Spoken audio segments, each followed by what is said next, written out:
ए रानी माजा उठावे दगवना के अच्छा तनी उलझे दवोढ़ना बिछवना के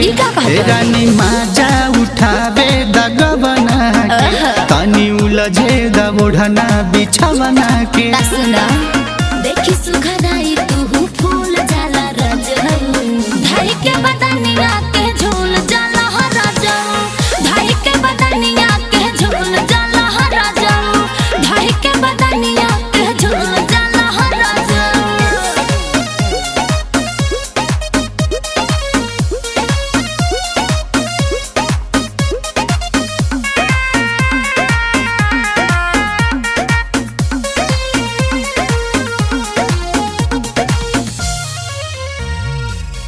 रहो सिंगार हमार नाच देला धर के मजा भरपूर लेला गदिया में भर के तानी सबर करी ना ए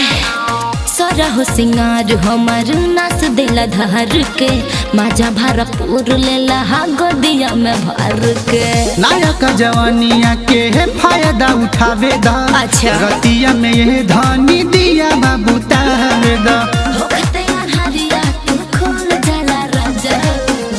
के बदनिया के झोल जाला रजऊ धाई के बदनिया के झोल जाला रजऊ धाई के बदनिया के झोल जाला रजऊ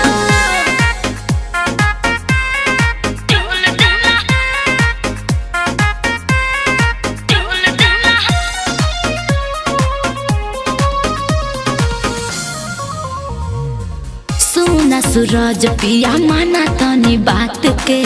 हऊ वाला खेला जनी कर आधी रात के अरे काहे नहीं खे माना दी सुने सुना सूरज पिया माना तनी बात के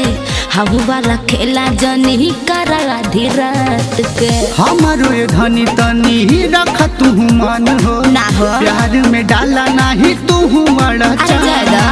रोज रोज मारा तारा हऊ वाला मजा